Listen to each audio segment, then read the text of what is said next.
Welcome to the DaVinci Hour, a podcast series that interviews individuals across the field of medicine to help provide an inside look into their experiences and provide insight on how to navigate the journey of becoming a physician. My name is Dr. Maxwell Cooper, and I will be your host.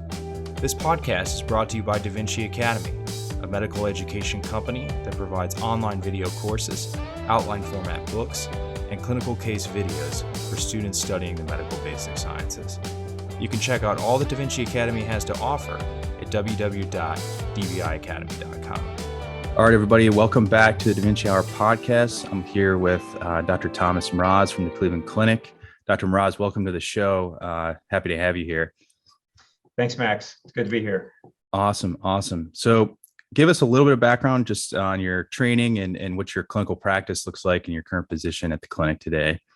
Yeah, so I am an orthopedic spine surgeon. I did, as you know, went to the same medical school at Case Western. Then I went to do my GW residency in Washington, D.C. Then did two fellowships, one in orthopedic spine surgery and another one in neurosurgery spine surgery at UCLA and University of Tennessee in Memphis, respectively. And then I came here to the Cleveland Clinic, and I've been here for about 18 years.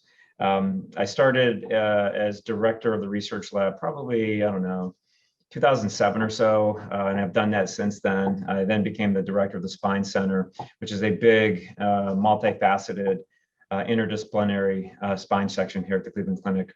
And then I recently, in 2020, became the Institute chair, which is the chair over orthopedic surgery, rheumatology, and rehab. Awesome. And I guess so people aren't familiar with the clinic system, there's the institutes and then there's those departments within. So like in your institute, like you said, it would be the departments of orthopedics and rheumatology, kind of the surgical and more medical or non-surgical focus, right? Yeah, and so many years ago, the Cleveland Clinic went to the institute model where they took like departments and partnered them, where there was synergy in how they deliver patient care and just the medicine behind what they're doing. And they developed these institutes. And so if you looked at an umbrella, one institute is the Orthopaedic and Rheumatologic Institute, under which rheumatology, orthopedics, and rehab fall. There's roughly 130 or so physicians under my institute. Awesome. So, there's a lot of students and residents listening that, aspire to be in, leadership positions and administrative. I guess I'm wondering, how that role as director of the spine lab, which I was also fortunate to be a part of and work on some research with you. And then obviously the director of the spine center, and then any other experience that you think might've been, helpful to getting to where you are now. Yeah, it's interesting. So when I was a medical student, I really had no aspirations of becoming a chair. And in my 20s, I really didn't know exactly how life was going to unfold, how I'd perceive over the years my role in the institution. And so I didn't know what was going to happen. I just knew I loved the medicine and I had a very innovative spirit. As I started my job, I think as you move through, you realize great leaders and you realize where there's opportunity, and you experience that at all levels, as a medical student, as a resident, as a fellow, and as staff. And, I've always been one that's always been wanting to make things better, whether it's becoming the best surgeon I could possibly be and really mastering the individual steps of a surgery, or really dialing in my own interpretation of how a patient's perceiving. How can we look at patient outcomes differently? Are we really looking at the same thing or the right thing? But also, how do you run a department? How do you really make an environment the best place to work? It's one thing to say that, but it's an entirely different thing to create the fertile ground to make that possible. And I think over time, I've been able to relate to people. I've always been a pretty quiet person. I absorb a lot. I was the same way when I was a little kid, when I had older siblings, and I would always learn from mistakes, without necessarily creating the same mistakes. And that's what we do in life. We iteratively learn to do things differently. And if you're strategic in a way, you'll be able to learn from the mistakes that you've made, learn from other mistakes, and then become better and better what you do. But I was very good at listening to people. And I've always had, I can't say always the best vision, but I always had a vision, whether it's my own practice or I think spine surgery should be nationally and internationally I had a vision about how we can deliver care to in a better way, a more accurate, more precise way, to different parts of the country, to different parts of the world, thinking global and thinking really, really big. And I've always had a knack for, and it's changed, that's developed, but I've always been relatively decent at talking to people and understanding how to get to an agreement, how to take two opposing forces and compromise. How can you clearly explain your vision, get people inspired to do that. And a lot of it, honestly, I've taken a lot of courses, and you hear words like emotional intelligence and safe environments and servant leadership. And honestly, I think if anybody asks me, and I have to give a talk on this next week, it really comes down to the person and the type of person you are. I mean, if you're a person who's, I think, good-natured, you really want to do the best for your career, you want to do the best at everything you want to do, then leadership is a good aspect to go into. But the other stuff, the interpersonal interactions, those are innate characteristics. It's either you're a really good listener and you can relate to people and you can read a room and you can develop the ability, or you have an innate ability to learn from facial expressions, and how the other person's feeling without them saying it. I mean, those are harder things to teach, but you can learn them. But I think if you're such a person, or if somebody is like that, then you just couple those innate skills, develop them further with a lot of resources that almost every institution has now, and then couple that with your vision and what you want to do with your professional career. We're going to take a quick break to let you know the DaVinci Hour podcast is brought to you by DaVinci Academy, which provides online video courses for the medical basic sciences. These courses are taught using a variety of teaching methods, including bullet point outlines, diagrams, radiology images, and chalk talks to explain the fundamental concepts. We then teach the application of those concepts to numerous clinical pearls that are frequently tested on medical school exams and the USMLE. Our video courses are available on our website, dviacademy.com, as monthly subscriptions starting at $9.99 per month. Each video course has a corresponding outline format textbook as well. You can find the link to our website in the description below. Also, be sure to use the discount code TDH20 to receive 20% off any of our video courses. All right, now back to the podcast. I imagine you still maintain a busy clinical practice while you're being the chair. Is that right? I guess maybe what's your split? And I guess what's your advice for, when you're pursuing something like leadership that's very consuming, or it could be anything like research, innovation. How do you maintain those clinical skills?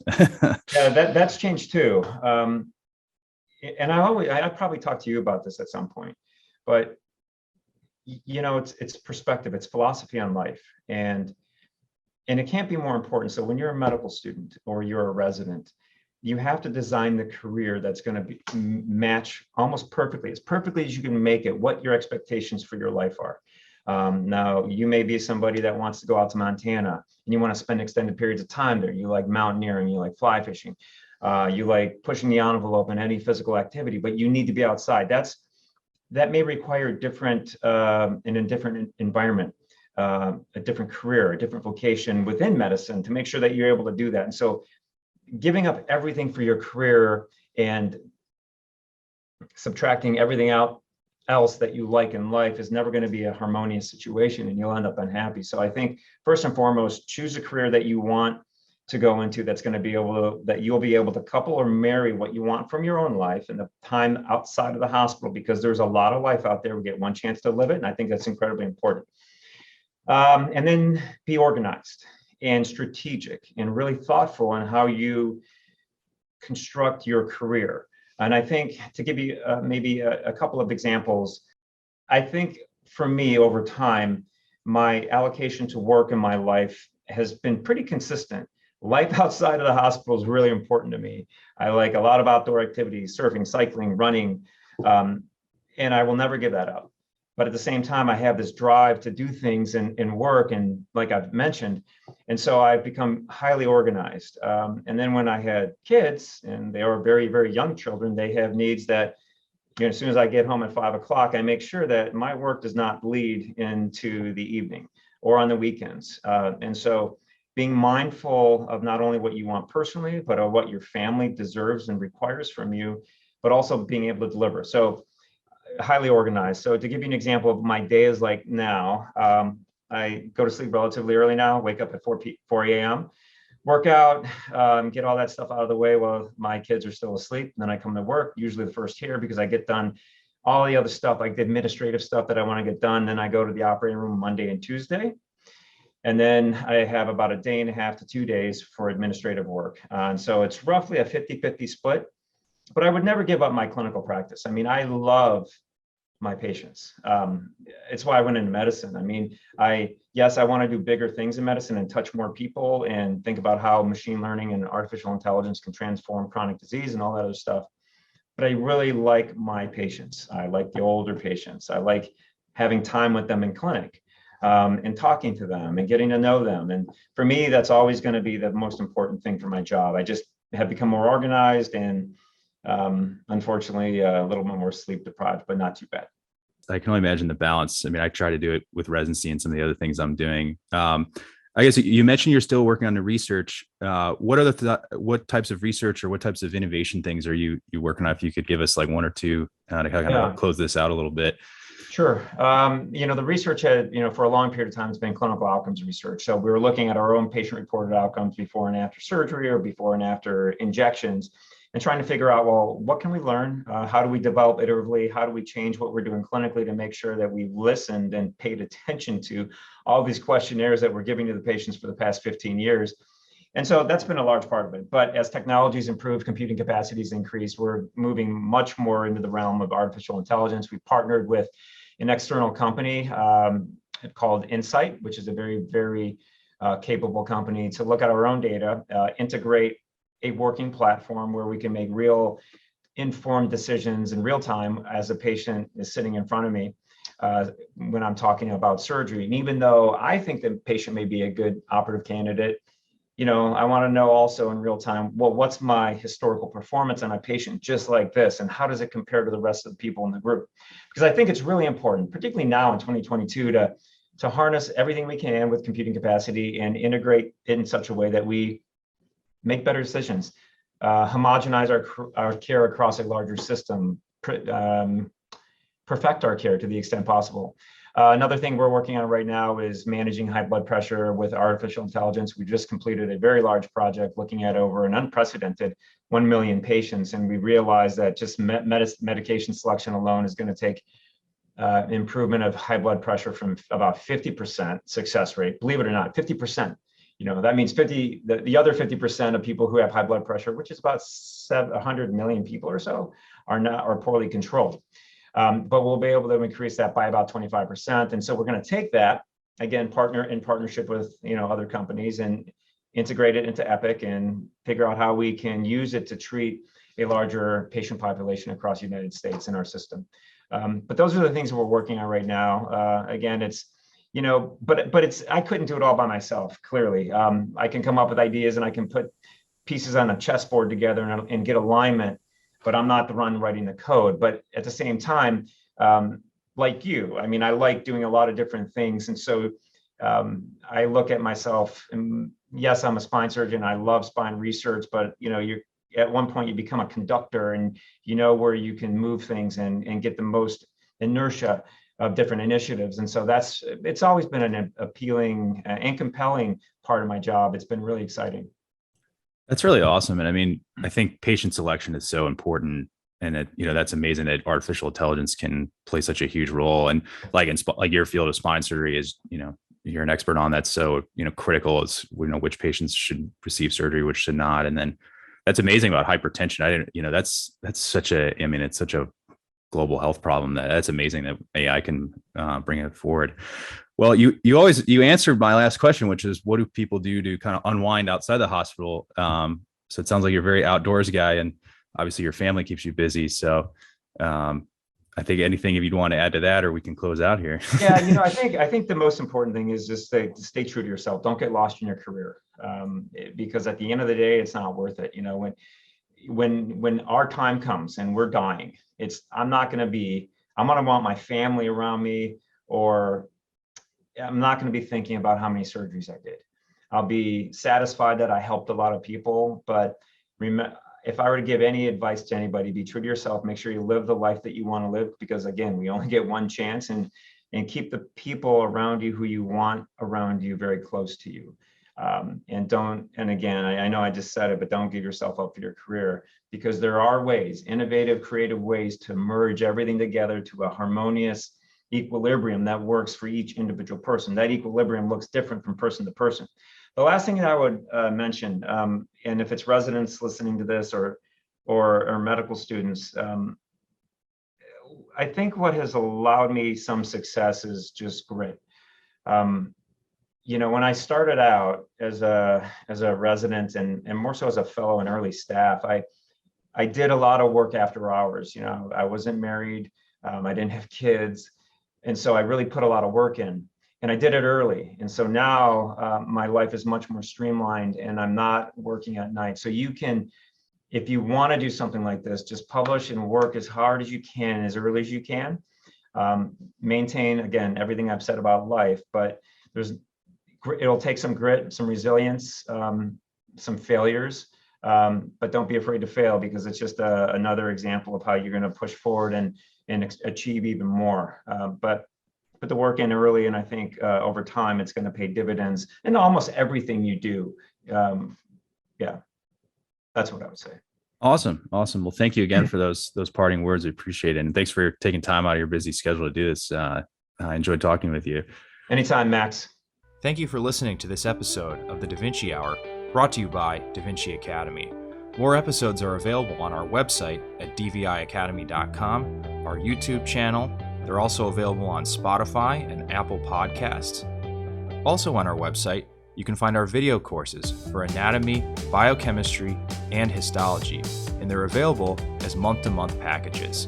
They're also available as a combo package where you can get all 3 courses in one. Our website also has a store where you can find our outline format textbooks for anatomy, biochemistry, and histology. All textbooks are available in paperback version and as ebooks as well.